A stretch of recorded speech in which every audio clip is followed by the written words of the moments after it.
South ఇండియాలోని అతి తక్కువ ధరలకి రత్నాలనందించే ఏకైక సంస్థ 6JVR. నమస్తే గురుగారు. శ్రీమాత్రే నమః. గురుగారు, అదృష్టమో దురదృష్టమో తెలియదు.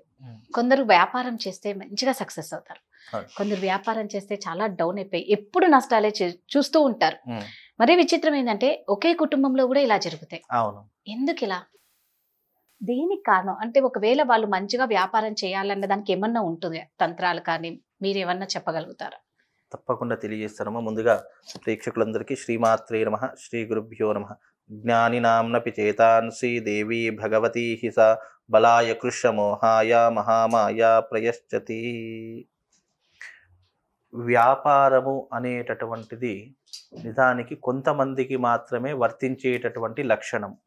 అందరూ వ్యాపారం చేస్తాము, మా దగ్గర డబ్బులు ఉన్నాయి, మేము దేంట్లో అయినా రాణించగలుగుతాము అనేటటువంటి అహంకారంతో కూడుకున్నటువంటి వ్యాపారం ఎప్పటికైనా అది నేలకూలవలసిందే.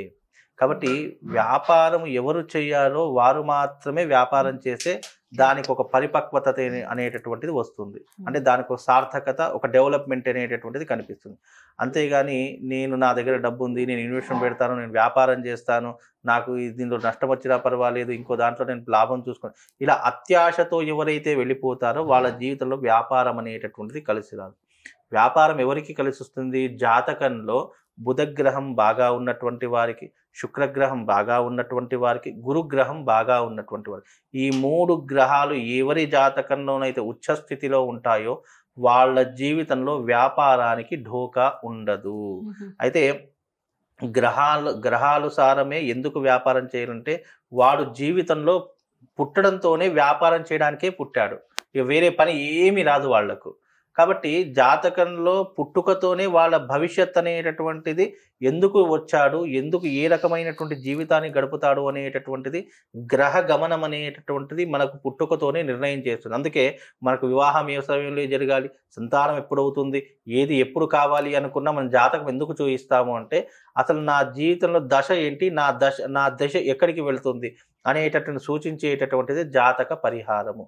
ఈ జాతకంలో ఇప్పుడు నేనున్నాను, నా జాతకంలో వ్యాపారం అస్సలు పనికిరాదు, నేను ఏ ఇన్వెస్ట్మెంట్ పెట్టినా నాకు జీవితంలో ఏది పనికిరాదు. నా జీవితం అంటే నేను కులవృత్తి చేసుకొని మాత్రమే బ్రతకాలి తప్ప నేను వ్యాపారం చేస్తాను, నా దగ్గర నేను డబ్బులో నేను ఇన్వెస్ట్మెంట్ పెడతాను, నాకు దాంట్లో లాభాలు వస్తాయి నేను ఆశకు వెళ్ళాను అనుకోండి, ఇన్వెస్ట్మెంట్ దేవుడెరుగు, పెట్టిన డబ్బులు దేవుడు, ఉల్టా నష్టమే తప్ప దాంట్లో లాభం అనేటటువంటిది ఉండదు.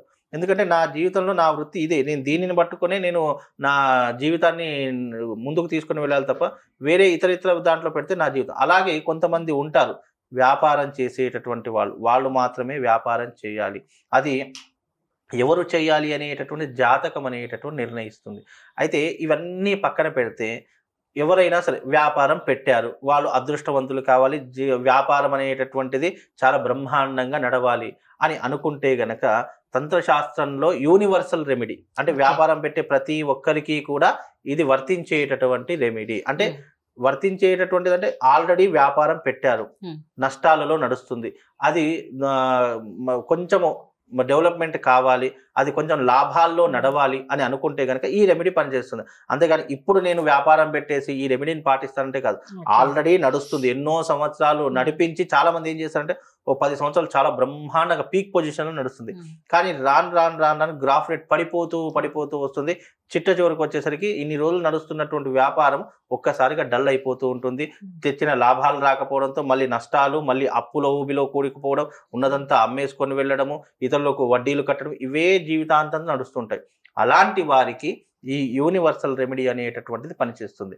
అయితే వ్యాపారం ఎవరైతే చేస్తున్నారో వాళ్ళు అంటే వాళ్ళకు వ్యాపారం షాప్ ఉంది, లేదంటే వాళ్ళకు ఒక గోదాం ఉంది, లేదంటే వాళ్ళకు ఒక ప్రదేశం ఉంది వ్యాపారం చేసేటట్టు, ఆఫీస్ రూమ్ లాంటిదో లేదా ఏదైనా ప్రదేశమో షాపో ఏదున్నా సరే అలాంటి ప్రదేశంలో తప్పకుండా సాయంకాలం పూట సాంబ్రాణి పొగ వేసుకుంటూ దాంట్లో పచ్చకర్పూరము, తెల్ల ఆవాలు ఈ రెండింటిని కూడా గ్రైండింగ్ చేసి దాంట్లో ఆ ధూపాన్ని వేసి నీవు ఉన్నటువంటి ప్రదేశంలో పడితే నీ ప్రదేశంలో ఉన్నటువంటి దుష్టశక్తులన్నీ వెళ్ళిపోయి నీ ప్రదేశంలో వ్యాపారం చేసేటటువంటి లక్ష్మీదేవి నీ ప్రదేశంలో వచ్చి కూర్చుంటుంది. ఎప్పుడైనా సరే ఒకటి గమనించాలి మనం, ఇన్ని రోజులు నడుస్తున్నటువంటి వ్యాపారం ఒక్కసారిగా డల్ అయిపోయిందంటే నీ వ్యాపారం మీద చెడు దృష్టి అయినా పడి ఉండాలి, లేదు అంటే నీకు నీ వ్యాపారం నడవకూడదు అని చెప్పేసి ఎవరైనా ఏదైనా ప్రయోగం చేసి ఉండాలి, లేదా నువ్వు ఉన్నటువంటి ప్రదేశంలో ఎవరైనా ఏదైనా చల్లి అయినా వెళ్ళి ఉండాలి. ఇవన్నీ సంకేతాలు ఎలా దూరం అయిపోతాయి అంటే పచ్చకర్పూరము, తెల్ల ఆవాలు ఈ రెండిటిని మంత్రించినటువంటివే ఉంటాయి. మళ్ళీ అవి షాప్ లో కూడా దొరకవు, మంత్రించినట్టు తెల్ల ఆవాలు ప్రత్యేకంగా ఉంటాయి.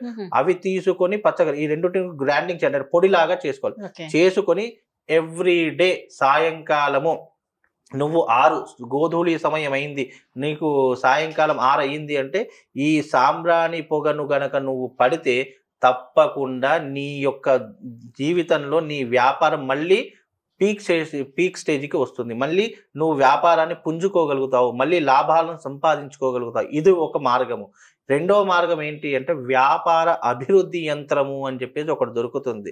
దానికి 3 రోజుల పాటు జలాదివాసం, ధాన్యాదివాసము, శయ్యాదివాసము అని చెప్పి 3 ఆవాసాలు ఉంటాయి. అలా ఆ 3 ఆవాసాలను చేసి దాంట్లో వ్యాపార అభివృద్ధికి సంబంధించినటువంటి మంత్రాలు ఉంటాయి. ఆ మంత్రాన్ని దాంట్లో యంత్రంలో నిక్షిప్తం చేసి ఆ యంత్రాన్ని ఎవరైతే తమ వ్యాపార స్థలంలో పెట్టుకుంటారో జనాల్ని ఆకర్షింపజేస్తుంది, ధనాన్ని ఆకర్షింపజేస్తుంది. నీ జీవితంలో ఏదైతే నువ్వు కోల్పోయావో నువ్వు వ్యాపారంలో మళ్ళీ దాన్ని నువ్వు పుంజుకోగలుగుతావు. వ్యాపారం అభివృద్ధిలోకి నడవాలంటే తంత్ర విధానంలో యంత్రము, ఈ విధమైనటువంటి క్రియ ఇవి చేసుకుంటే ఆ వ్యాపారం అనేటట్టు మళ్ళీ డెవలప్ అవుతుంది. ఎక్కడైతే ఆగిపోయిందో మళ్ళీ అక్కడి నుంచి కొనసాగుతుంది. ఇప్పుడు చాలా మంది, ఉదాహరణకు ఒక వ్యక్తి ఉన్నాడు, ఆ వ్యక్తి ఒక సమయంలో ఒక షాప్, కిరాణా షాప్ పెట్టాడు, లేదా ఒక ఇండస్ట్రీ పెట్టాడు. పెట్టిన తర్వాత 1 సంవత్సరం 2 సంవత్సరం చాలా అద్భుతంగా నడిచింది, లాభాలు విపరీతంగా వచ్చాయి. ఆ తర్వాత ఏమైంది, గ్రాఫ్ రేట్ మెల్లమెల్లిగా పడిపోకుంటూ వచ్చింది. మళ్ళీ సంపాదించినంతా మళ్ళీ దీంట్లో ఇన్వెస్ట్మెంట్ పెట్టి మళ్ళీ ఉన్నదంతా పోగొట్టుకున్నాడు. అలాంటి వాడికి ఈ రెమెడీ అనేటటువంటిది చాలా ఉత్తమమైనటువంటి మార్గంగా ఉపయోగపడుతుంది.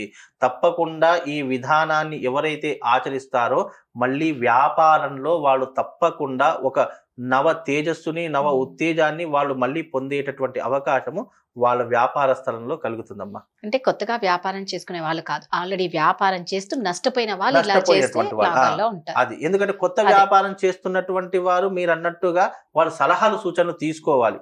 నాకు ఈ వ్యాపారం కలిసి వస్తుందా రాదా, నేను నా దగ్గర డబ్బు ఉంది కదా అని చెప్పేసి నేను ఏదైనా వ్యాపారం చేస్తానంటే అది నీకు మొదటికే మోసం చేస్తుంది. నువ్వు కొత్తగా ఒకవేళ వ్యాపారం పెడుతున్నావు, నాకు ఈ వ్యాపారం కలిసి వస్తుందా రాదా, ఒకవేళ నేను ఈ వ్యాపారం పెడితే అందులో నేను విజయం సాధిస్తానా, నేను ఈ వ్యాపారాన్ని డెవలప్మెంట్ చేసుకోగలుగుతానా అనేటటువంటి అంశాలన్నీ కూడా చర్చించి సలహా తీసుకొని కొత్త వ్యాపారం పెడితే బాగుంటుంది.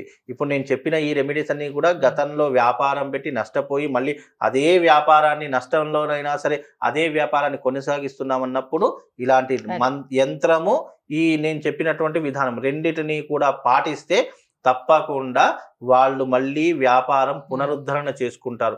మళ్ళా నవ చైతన్యం వాళ్ళ దాంట్లో వస్తుంది, మళ్ళీ వ్యాపార స్థలం కలకలలాడుతుంది. ఇది దీనిలో ఉన్నటువంటి విధానం అమ్మ. చాలా చక్కగా చెప్పారు గురుగారు, ధన్యవాదాలు. శ్రీమాత్రే.